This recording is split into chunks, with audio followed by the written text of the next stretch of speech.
I'm right. I'm taking Yeah. notes because it's really, Yeah. I always you see me doing this, I'm like, whoa, yeah.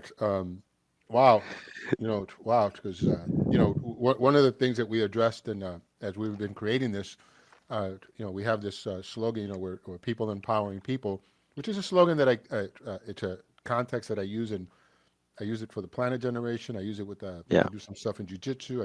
I just it's like people empowering people, being trainable. So, but then you elaborate it in a way that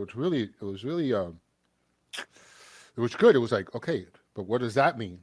What does no veteran left behind mean? What does that mean? What does no veteran left behind mean? Which is, it's a vision, it's a mission that we have. No veteran left behind. I could tell you from my view, it means empowering people with the distinctions to take actions in their life.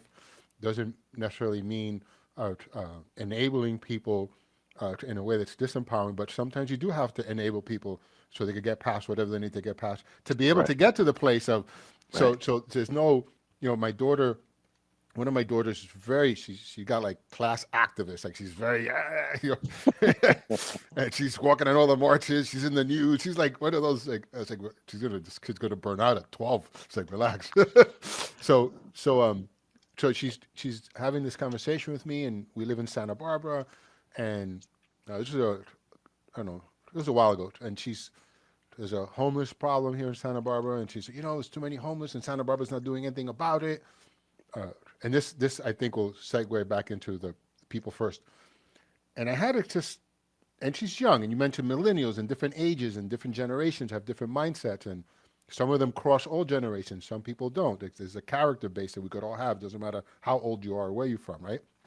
Right. I Right. said to Right. her, I said to her name is Kylie, and she got it. She got it. But I said to her, I said, Kylie, okay, let's talk about this.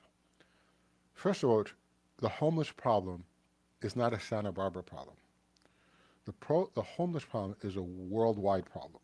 Okay, it's a Yeah. global problem. There's Yeah. homeless people in many cities, many places, many states, many countries around the world. That is a problem, and it is a legitimate problem. Uh, so just like I believe with the education and the resources and information we have today, there's really no reason to live a disempowered life unless you're not being trainable. And if you go through the being trainable distinctions and you're still not producing results, you really have to. There's no place to go but yourself. Put that to the side. Right. If you go to the beach, that's what I told. If you go to the beach and you just pick up a whole handful of sand, and let's make believe that every one of those grains of sand is a homeless person, just in Santa Barbara. Now, for sure, a major city, but now throw that in the parking lot. Now, I want you to go up there and pick up all those grains of sand. She goes, that's impossible. I go, yeah, some of the sand wants to get picked up. Some of the sand doesn't want to get picked up. Some of the Right. sand has mental illness. Some of the sand is perfectly fine. They're just going through a hard time. Some of the sand is just traveling through. Some of the sand, they don't like the man. Yeah. Yeah. Get caught up in the whirlwind. Yeah. Yes, some of the sand is a bad time.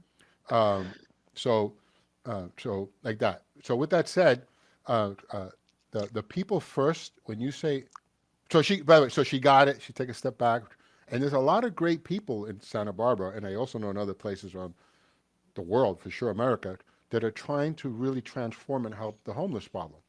It's not an issue that's not being worked on, and all the medical stuff. I know a young lady who's come up with some great software, Aura, that's just designed to handle these things. Uh, but implementing them is takes something.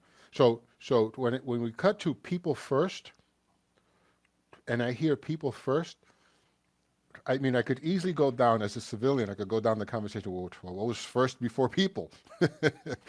What did people first? Like, what was actually first before people? Which, somebody could say, who cares? I don't know if who cares, but it'd be useful to know what was first before people, so we don't make the same mistake twice, or pass it down to another generation. Well, all they Um, got to do is go back to the Industrial Revolution and see what was first. And people were certainly not first. Because if you did have people first, you would have never ran across uh, child labor abuse. Child labor laws had to be created because people weren't first.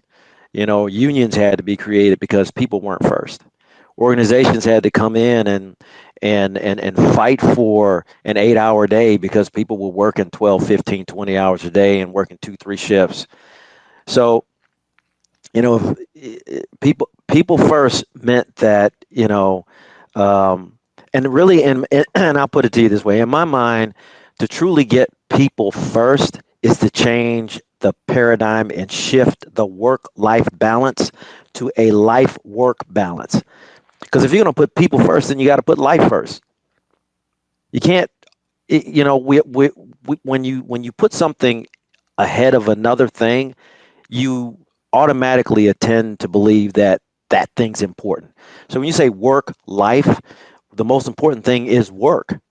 And we think that we have to work in order to live. Well, that's not true. That's not true at all. So people first was to take it and say, people are important. Without people, we can't get the work done. And we can't have any productivity. We can't have any creativity.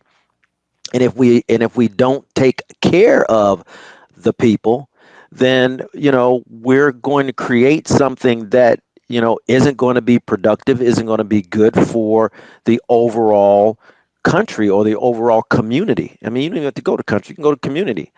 And so people got it; they just didn't implement it because it really takes a different type of person to actually give a crap about another person.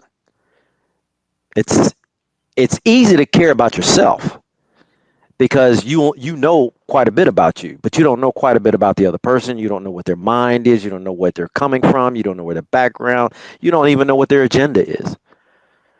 But if you just take the basics of humanity and apply it to people, you can care about people, and it's not really hard.